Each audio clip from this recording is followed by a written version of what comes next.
Dan penutupan umroh haji bukan baru sekarang. Sudah dalam sejarah Islam beberapa kali terjadi umroh haji tertutup. Tapi hal-hal terjadi karena peperangan, ada karena ribut antara kekuasaan dan segala macam hal. Jadi ini bukan hal yang baru. Apalagi ini hanya sementara waktu saja. Demi maslahat semuanya. Dan ini ada dalam syariat kita. Oleh karena itu teman-teman yang tidak punya ilmu jangan banyak berbicara. Akhirnya mendapatkan dosa. Apalagi bahasanya kenapa pemerintah Saudi. Berarti satu Saudi disalahkan. Berapa banyak orang yang Anda harus minta maaf dengan masalah ini. Kenapa pemerintah ini larang? Pemerintah itu yang dibahas. Berapa banyak dosa yang kita bisa dapatkan. Kalau Anda punya masalah sama seseorang, kerucut ke orang itu saja. Misal suami istri ribut. Kemudian suami misalnya marah sama saya, lalu dia mengatakan, kamu memang ini tidak dididik oleh kedua orang tuamu. Tadi dia cuma masalah sama istrinya. Sekarang masalah sama kedua mertuanya. Jadi 3 dosa dia, 3 musuh dia. Apalagi kalau dia bilang, memang keluargamu begitu. Satu keluarga. Kalau keluarga 30 orang, punya 30 orang masalah. Kalau dia bilang, memang negaramu begitu, atau sukumu begitu. Mungkin 300 orang sukunya. Memang negaramu begitu. Berarti kalau ke Indonesia 200 juta, dia harus minta maaf dengan sekian ratus juta orang. Maka harus hati-hati dengan lisan. Apalagi kalau tidak punya ilmu. Ini berbahaya. Maka dalam kondisi fitnah seperti ini kita tidak berbicara kecuali dengan ilmu yang benar. Sudah ada betul-betul penelitian baru kita berbicara. Itu pun kalau ada manfaatnya kita berbicara. Kalau tidak maka diam adalah emas. Juga dikatakan Ibnu Hajar rahimahullah tentang masalah ini.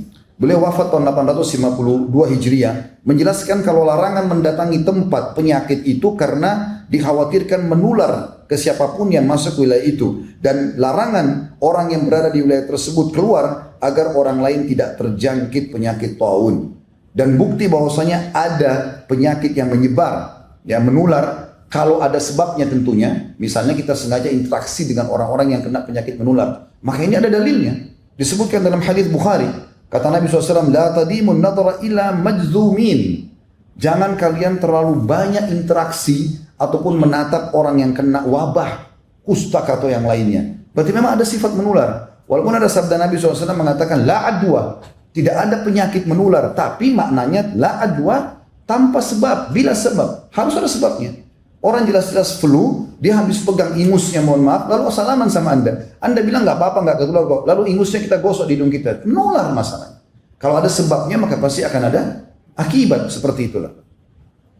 Kemudian juga kalau terjadi bagi orang-orang beriman, misal kalau sampai ada yang kena pun, dan kita berharap tentu karena ini adalah wabah yang Allah datangkan sebagai hukuman, gitu kan? Jelas ini adalah hukuman karena Umar bin Khattab berkata radhiyallahu anhu, tidak mungkin wabah itu kalau misalnya wabah, bahasa Arabnya wabah, tidak mungkin wabah datang turun dari langit Allah jadikan sebagai sebuah bencana di muka bumi kecuali karena dosa yang sedang terjadi dan tidak akan pernah diangkat kecuali dengan taubat.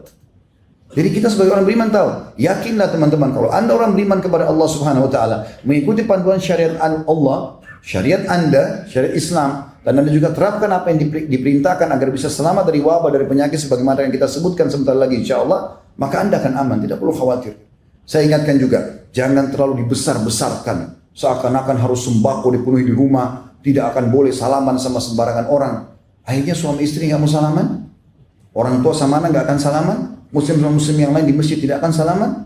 Pada sementara Nabi SAW mengatakan bahwasanya kalau 2 orang muslim salaman, pada saat mereka lepaskan tangannya maka akan guguran dosa-dosanya. Tapi Anda punya hak setelah itu, ya, mengantisipasi dengan misalnya mencuci tangan, boleh.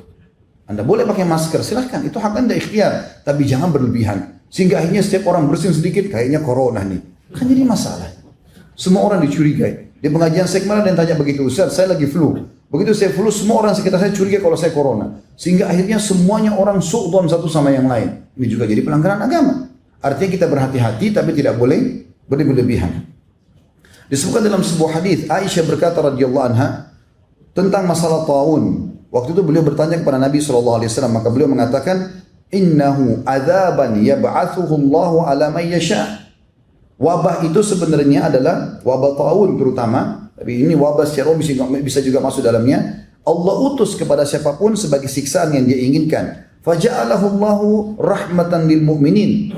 Dan pasti itu kalau penerima orang beriman maka Allah jadikan rahmat buat dia. Dalam riwayat Bukhari yang lain, kalau ada seorang mukmin meninggal karena taun wabah, maka dia mati syahid. Dan kemudian dikatakan, falaisa min 'abdin yaqa'u ta'un fayamkuthu fi baladihi sabiran ya'lamu annahu lan yusibu illa ma kataballahu lahu illa kana lahu mithlu ajru syahid. Dan tidak ada seorang muslim pun atau mukmin pun yang sedang berada di satu lokasi, di sana ada wabah yang tersebar, kemudian dia tinggal di negaranya, tetap diisolasi, dia nggak keluar agar tidak menyebar, dan kemudian dia yakin itu tidak akan menimpa dia kecuali dengan izin Allah, kecuali akan dicatat baginya pahala mati syahid. Sebab-sebab syar'inya ada disebutkan oleh Nabi SAW, di antaranya hadis yang mulia, kata Nabi SAW, ya ma'syaral muhajirin, wahai orang-orang muhajirin, khamsu khisal atau khisalu khamsin idza tulitum bihinna wa a'udzu billahi an tudrikuhunna. Ada 5 perkara kalau kalian diuji oleh Allah dengannya maka ini sangat berbahaya. Tapi aku berlindung kepada Allah untuk kalian agar kalian tidak terkena. Lam tadhhar fahishatu fi qaumin qattun hatta yu'linu biha illa fasha fihim at-tawun. Ketahuilah tidak ada satu maksiat dosa besar kepada Allah di lokasi orang kafir atau orang beriman tersebar merajalela itu kecuali Allah akan mendatangkan wabah taun kepada mereka. Wal auja' dan masalah-masalah yang berat, penyakit berat. Allati lam takun madat fi aslafihim alladzina madaw. Yang tidak pernah menimpa orang-orang yang datang sebelum mereka.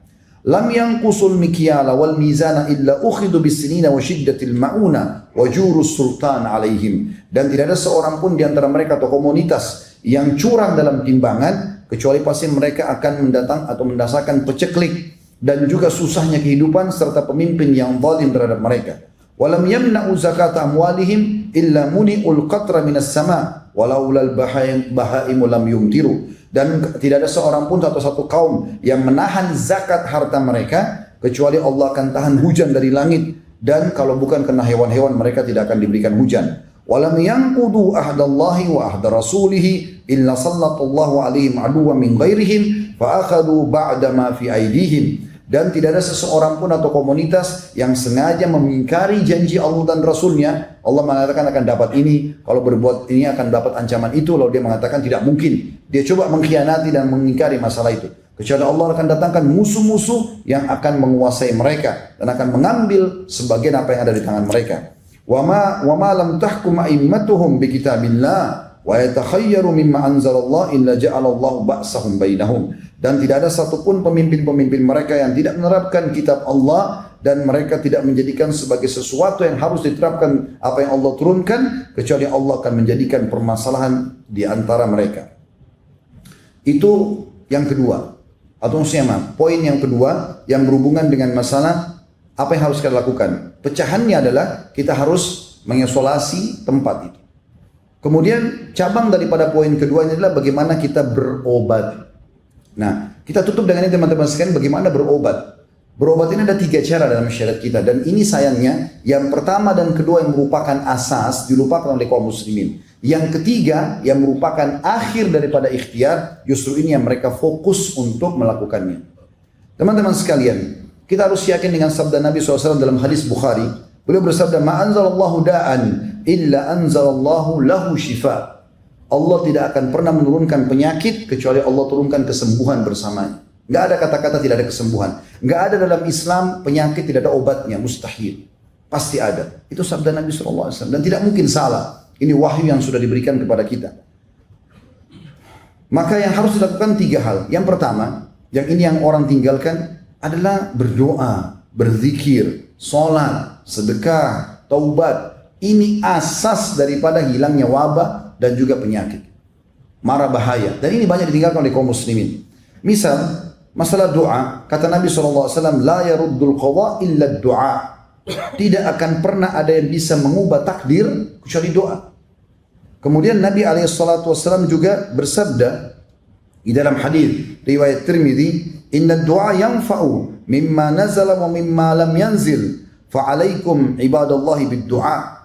Sesungguhnya doa akan bermanfaat terhadap apa yang sudah ditetapkan, takdirkan, dan apa yang belum ditetapkan atau ditakdirkan. Maka hendaklah kalian memperbanyak doa. Juga dalam sabda Nabi SAW tentang masalah doa, seperti misalnya doa keluar dari rumah. Biasakan membaca doa ini. Kata Nabi SAW, siapa yang keluar rumah membaca Bismillah, tawakkaltu ala Allah, la hawla wa la quwata illa billah. Dengan nama Allah, aku bertawakal kepada Allah, menyerahkan diri kepada-Nya dan tidak ada yang kekuatan kecuali milik Allah. Kata Nabi SAW, apabila seseorang keluar rumahnya, lalu dia membaca doa tadi, maka Allah akan menjawab mengatakan engkau akan diberi petunjuk, dicukupkan dan selalu terjaga. Maka syaitan pun akan menyingkir darinya. Syaitan yang lain berkata, bagaimana mungkin engkau bisa mengganggu seseorang yang telah mendapat petunjuk, kecukupan dan penjagaan. Ini sebuah hal yang luar biasa. Bagaimana dia membaca doa keluar rumah misalnya. Begitu juga dengan doa-doa yang lain. Ya. Seperti misalnya dia supaya diijabah doanya, dia baca doa Dzannun atau la ilaha illa anta subhanaka inni kuntu minadh dhalimin. Jadikan sebagai zikir dia. Ya Allah, tidak ada Tuhan yang berhak disembah kecuali Engkau, Maha Suci Engkau, aku termasuk orang-orang yang zalim. Ini doa dibaca oleh Nabi Yunus alaihissalam. Kata Nabi SAW setelah menjelaskan kejadian tersebut, beliau mengatakan, lam yad'u biha rajulun fi syai'in qattun illa istujiba Allahu lah. Sesungguhnya tidak ada seorang muslim pun yang berdoa dengannya dalam satu masalah apapun melainkan Allah pasti kabulkan. Itu juga zikir kepada Allah Subhanahu wa taala. Zikir pagi petang misalnya. Di antara zikir pagi petang bunyinya a'udzu bikalimatillahi tammati min syarri ma khalaq. Hadis riwayat Muslim. Aku berlindung kepada Allah dengan kalimat-kalimat Allah yang sempurna dari segala yang buruk diciptakan. Kata Nabi SAW, siapa yang membaca ini 3 kali di pagi hari dan 3 kali di sore hari, ya, maka tidak akan ada mudarat atau mara bahaya yang akan memudaratkannya hingga sore hari. Kalau dia baca 3 hari pagi sampai sore dia aman. Dan kalau dia baca 3 kali sore hari, maka tidak akan ada mara bahaya yang akan memudaratkannya hingga pagi hari lagi. Dijaga oleh Allah Subhanahu wa taala. Zikir yang pendek mudah diamalkan. Begitu juga dengan zikir pagi petang yang masyhur, walaupun semuanya hampir semuanya 80% intinya minta agar diberikan keselamatan. Di antaranya adalah Allahumma inni as'alukal afiyah fid dunya wal akhirah. Ya Allah, aku minta kepadamu keselamatan di dunia dan di akhirat dari segala macam bara bahaya termasuk wabah. Allahumma inni as'alukal afwa wal afiyata fi dini wa dunyaya wa ahli wa mali. Allahumma astur awrati wa amir rawati. Allahumma ihfazni min bayni yadayya wa min khalfi wa an yamini wa an shimali wa min fawqi wa a'udzu bi'azamatika an uqtala min tahti. Hadis sahih riwayat Ahmad. Yang artinya Allah, sungguh aku memohon kepadamu keselamatan di dunia dan di akhirat. Ya Allah, sungguhnya aku memohon kepadamu keselamatan dalam agamaku. Jangan sampai aku menyimpang. Kemudian juga keselamatan di duniaku, keselamatan di keluargaku, keselamatan di hartaku. Ya Allah, tutupilah aurat-auratku, maksudnya kekurangan-kekuranganku, dan tentramkanlah hatiku dari rasa takut. Ya Allah, peliharalah aku dari mukaku, dari belakangku, dari kananku, dari kiriku dan dari atasku, dan aku berlindung dengan kemahabesaranmu agar aku tidak tergelincir ataupun kena gempah dari bawahku. Ini diantaranya saja dan cukup banyak zikir-zikir. Ya. Di dalam hadis yang lain ada seorang sahabat pernah datang kepada Nabi SAW lalu mengatakan, ya Rasul, di pagi hari tadi malam saya disengat oleh kalajengking, berbisa. Ini sekarang bengkak semuanya, membiru kakinya. Kata Nabi SAW, ama lau qulta hina amsait. Coba kau baca pada saat kau tiba sore hari semalam, a'udzu bikalimatillahi tammati min syarri ma khalaq lam tadurruk. Kalau seandainya tadi malam kau baca, aku berlindung kepada Allah dengan kalimat-kalimat Allah yang sempurna dari segala keburukan yang Dia telah ciptakan, maka tidak akan membahayakanmu. Hadis sahih diriwayatkan oleh Imam Muslim. Itu juga dengan sholat. Ada sholat teman-teman sekalian yang mungkin orang tidak banyak fahami, tapi sholat ini dikerjakan oleh Nabi SAW. Yaitu sholat yang sifatnya mutlak. Dikatakan dalam sebuah hadis yang sahih riwayat Ahmad, Abu Daud, hadis Hasan riwayat Ahmad dan Abu Daud, karena Nabi sallallahu alaihi wasallam idza hazabahu shalla. Idza hazabahu al-amr shalla. Bahwasanya Nabi SAW setiap kali ada masalah yang dihadapi, pasti beliau langsung pergi sholat. Dan sholat ini sifatnya bukan duha, bukan sholat malam, bukan sholat wudu, bukan taubat. Antum wudu, sholat niat pendekatan diri kepada Allah. Ya, ini dibolehkan, dimutlakkan ya sholat ini. Dan ini dikerjakan. Begitu juga teman-teman memperbanyak amal saleh seperti sedekah. Ini banyak menghilangkan dari wabah dan permasalahan. Hadis Nabi SAW riwayat Tabarani dengan sanad sahih. Sana'iul ma'ruf taqiyu masari as-su'. Sesungguhnya semua perbuatan kebaikan, ketakwaan kepada Allah akan menjauhkan dari segala macam masalah berat atau yang buruk atau kejahatan. Wa sadaqatus sir tudfi ghadabur rabb. Dan sedekah secara sembunyi-sembunyi akan meredam murkanya Allah. Wasilatul rahim tazidu fil umur. Dan melanjutkan hubungan silaturahim akan menambah panjangnya umur. Di dalam hadis yang lain kata Nabi SAW, inna sadaqata latutfi'u ghadabar rabb wa tadfa'u al-mitati su. Ketahuilah bahwasanya sesungguhnya sedekah itu akan meredam murkahnya Allah. Jadi kalau Allah marah dengan menurunkan wabah dan segala macam hal, Allah bisa angkat murkahnya itu dengan sedekah kita. juga sedekah itu, dan juga dia akan bisa menolak mati yang buruk. Di dalam hadis yang lain riwayat Al-Hakim kata Nabi SAW, sana'il ma'ruf taqiyu masari'is su. Semua perbuatan baik akan menjauhkan dari segala macam mara bahaya. Wal afaq, gangguan-gangguan. Wal halaqat, hal-hal yang membinasakan. Wa ahlul ma'ruf fid dunya hum ahlul ma'ruf fil akhirah. Dan orang yang suka buat kebaikan di dunia, maka mereka adalah orang-orang yang juga ma'ruf di akhirat. Termasuk teman-teman sekalian dianjurkan agar menutup wadah-wadah minum dan makan ya di rumah. Disebutkan dalam sebuah hadis, dan hadis ini juga adalah hadis yang sahih. Ya kan Imam Muslim. Saya langsung ke terjemahannya, kata Nabi SAW, tutuplah bejana-bejana, rapatkanlah tempat-tempat minum, karena ada waktu satu malam atau ada waktu pada saat orang-orang lagi tidur, ketika turunnya wabah atau di malam hari turun wabah. Tidaklah ia melewati bejana yang tidak ditutup ataupun tempat minum yang tidak dirapatkan, kecuali ia akan masuk ke dalamnya. Wabah itu akan masuk. Makanya sunnah Nabi SAW adalah bagaimana kita menutup wadah-wadah minuman dan makanan kita. Tentu masih banyak poin-poin yang lain teman-teman, kena khutbah Jumat saya ringkaskan. Kemudian kita masuk juga ke jenis pengobatan selain tadi saya bilang ada 3. Yang pertama adalah zikrullah, ya, yang doa, sedekah dan seterusnya, semua amal-amal saleh. Yang kedua masuk dalam pengobatan adalah pengobatan yang juga banyak ditinggalkan oleh kaum muslimin, pengobatan dengan cara yang diajarkan oleh Nabi SAW. Seperti misalnya ruqyah syariah. Ya, Ibnu Qayyim rahimahullah mengatakan, aku pernah merasakan rasa sakit kepala yang luar biasa, kemudian aku membaca surah Al-Fatihah, meniupkan ke air zam-zam, aku meminumnya dan mengusapkan ke badanku. Tiba-tiba sakit itu hilang. Ruqyah syariah. Teman-teman yang mau lebih jauh bisa nonton insya Allah ceramah kami di YouTube tentang masalah ruqyah syariah. Dan ini ulama sudah sepakat mengatakan bukan hanya orang kena racun, sihir, tapi juga dia bisa mengobati segala macam masalah dan penyakit. Kemudian juga jangan pernah tinggalkan habbatus sauda. Sekarang beli di rumah, jintan hitam. Selalu kita dengar hadis Nabi SAW tapi tidak diamalkan. Hadis Bukhari Muslim, habbatus sauda dawa likul da'il sam.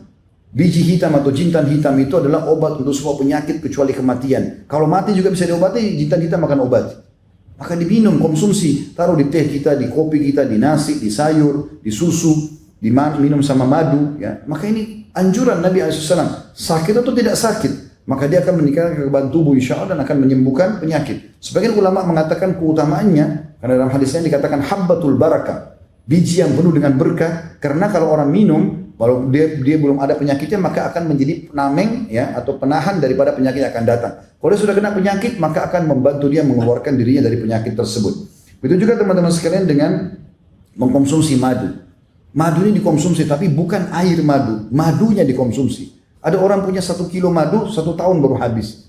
Diminum madu itu, jadi madu tanpa dicampur apa-apa. Itu baru manfaatnya besar.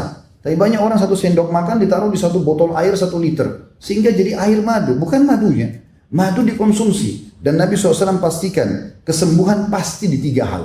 Yaitu konsumsi madu, kemudian sayapan bekam, dan juga kai atau besi panas yang ditempelkan di tubuh. Dan aku melarang umatku menggunakan kai. Dalam riwayat lain, jadikan kai sebagai obat terakhir kalian. Maka madu juga begitu. Dalam riwayat Tirmidzi ada 2 orang adik kakak. Si kakak kena diare, mencret-mencret, maaf, adiknya pergi ke masjid lalu melapor kepada Nabi SAW, mengatakannya Rasulullah, kakakku lagi mencret, diare. Kata Nabi SAW, berikan dia madu. Dia pulang ke rumah si adik, dikasih kakaknya. Ternyata belum sembuh. Dikasih sekali belum sembuh, masih diare. Dia datangnya Rasulullah belum sembuh. Nabi SAW lalu marah pada anak mudanya sambil mengatakan, pasti Allah benar dan perut kakakmu yang bohong. Tidak mungkin salah. Allah mengatakan sembuh dengan madu, kok bilang tidak? Sekarang pulang berikan kembali. Diberikan kakaknya akhirnya sembuh. Ini disebutkan dalam hadis yang sahih. Dan kita tahu dalam Al-Quran, dalam surah An-Nahl khusus, ya, surah nomor 16, Allah berfirman di ayat 68 dan juga ayat 69-nya. A'udzubillahi minasyaitonirrajim. Wa auha rabbuka ilan nahli an ittakhidhi minal jibali buyutan wa minasyajari wa mimma ya'rishun. Dan Allah mewahyukan kepada lebah-lebah, surah nomor 16 tentang lebah An-Nahl, agar menjadikan gunung-gunung sebagai rumahmu atau rumah-rumah kalian, dan juga dari pohon-pohon dan apa yang dibuat oleh manusia. Itu ayat 68. Ayat 69-nya, "Tsumma kuli min kulli tsamarat." Kemudian makanlah hai para lebah, Allah wahyukan kepada ciptaannya lebah, makanlah dari semua jenis buah-buahan. Fasluki subul rabbiki dzulula. Lalu ikutilah petunjuk jalan yang sudah Allah berikan kepada kalian. Yakhruju min butuniha syarab. Dan dari perut lebah itu akan keluar minuman. Mukhtalifa alwanuhu fihi syifa'un linnas. yang warnanya berbeda-beda. Ada madu warna hitam, ada coklat muda, ada kemerah-merahan, warnanya berbeda-beda. Ada yang madu warna putih dan seterusnya. Semua itu keluar dari perut lebah, kata Allah, ada obat untuk manusia. Inna fi dzalika laayatan liqaumin yatafakkarun. Itu betul-betul ada tanda-tanda kebesaran Allah bagi kaum yang mau memikirkannya. Itu juga dengan bekam, saudaraku seiman. Jangan pernah tidak bekam. Kita sekarang kalau tidak salah berada di 18 Rajab. Sunnah Nabi SAW tanggal 17, 19, dan 21. Kalau kemarin 17 Anda belum bekam, maka besok insya Allah bisa bekam di tanggal 12 atau tanggal 21. Dan Nabi SAW juga mengatakan bahwasanya kesembuhan pasti di sayapan ya, bekam. Dan Nabi SAW mengatakan dalam hadis sahih riwayat Ahmad, sebaik-baik pengobatan penyakit kan adalah berbekam. Juga dalam riwayat lain, riwayat Tirmidzi, kata Nabi SAW, tidaklah aku melewati sekumpulan para malaikat ya, di langit pada saat aku sedang Isra dan Mi'raj, kecuali mereka semua mewasiatkan mengatakan, hai Muhammad, perintahkan umatmu untuk berbekam. Dan Nabi SAW mengatakan, dalam hadis riwayat Abu Daud, barang siapa ingin berbekam, hendaklah dia lakukan di tanggal 17, 19, dan 21, maka akan menyembuhkan semua penyakit. Juga teman-teman sekalian, konsumsi air Zam-Zam. Jangan lupakan air Zam-Zam. Beli, milikin, minum. Air Zam-Zam pulang dari umrah bukan ditaruh di gudang, di lemari, 5 tahun gak dikonsumsi. Minum Zam-Zam. Dan ulama mengatakan Zam-Zam akan terus berlaku walaupun dicampur dengan air lain. Misal, antum cuma punya 1 galon 5 liter, biasa kalau pulang umrah dikasih. Baik, kita minum sebagiannya. Bisa diisi dengan air biasa. Air biasa yang bercampur dengan Zam-Zam akan berubah jadi Zam-Zam secara otomatis. Jadi tidak akan pernah habis Zam-Zam kita sebenarnya. Kita bisa tinggal menambahkan air terus-menerus dan itu terus akan berlaku sebagai hukum Zam-Zam. Dan kata Nabi SAW dalam hadis sahih riwayat Muslim, air Zam-Zam penuh dengan berkah. Ia merupakan makanan yang mengenyangkan dan obat untuk semua penyakit. Juga sabda Nabi SAW dalam hadis riwayat Ahmad dan Ibnu Majah, Zam-Zam sesuai dengan niat dan tujuan orang yang meminumnya. Minta kesembuhan Allah kasih. Minta apapun Allah akan kasih. Dan juga Nabi SAW dalam hadis riwayat Tirmidzi dan Al-Baihaqi dengan sanad hasan, beliau pernah membawa air Zam-Zam dikatakan dalam girbah. Girbah itu kayak wadah minuman, untuk taruh minuman tapi dari kulit hewan. Kemudian beliau menyiramkan dan meminumkannya kepada orang-orang yang sakit. Jadi ini bentuk-bentuk ikhtiar kita. Kemudian yang terakhir, pengobatan ketiga yang paling banyak orang sekarang melakukannya dan meninggalkan yang pertama dan kedua, yaitu berobat secara medis. Dan ini dianjurkan juga dalam Islam. Tapi ini pengobatan terakhir justru. Kalau kita malah terbalik, dokter dulu, nanti kalau sudah tidak bisa sembuh dengan 30 dokter, baru sholat malam. Baru mau berdoa. Allah di nomor 30 kan, bagaimana bisa sembuh? Maka ikhtiar medis adalah ikhtiar yang terakhir. Hanya pelengkap saja. Sebagaimana Nabi SAW bersabda, sesungguhnya Allah tidak turunkan penyakit, hai hamba Allah, kecuali Allah turunkan bersama obat, maka berobatlah wahai hamba-hamba Allah. Aku qauli hadza, saya sudah mengucapkan perkataan saya ini, wastaghfirullah li wa lakum, dan saya beristighfar kepada Allah, dan ada jamaah istighfar kepada Allah, fastaghfiruhu innahu wal ghafurur rahim. Beristighfarlah kepadanya karena Dia Maha menerima taubat hamba.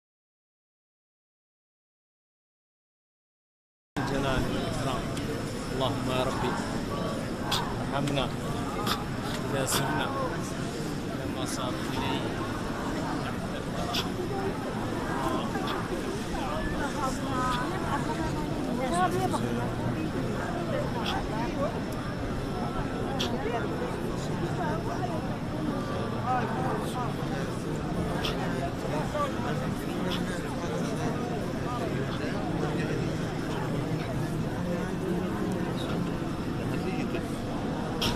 بس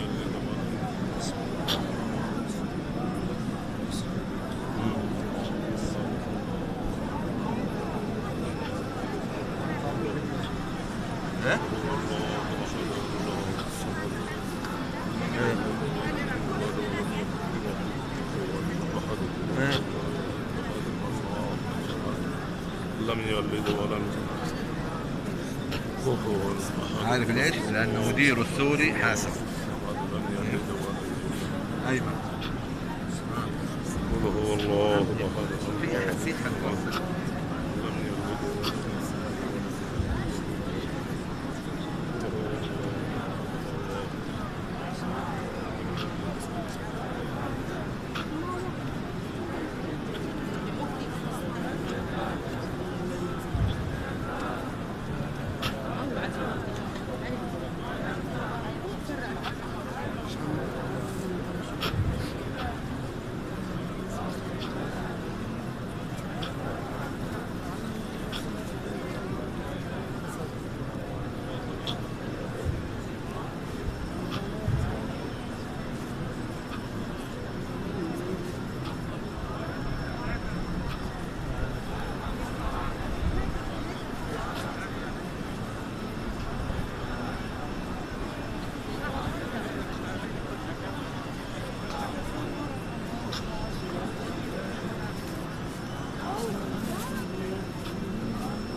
बाद में करना तो करना है मैं चला बाहर में आना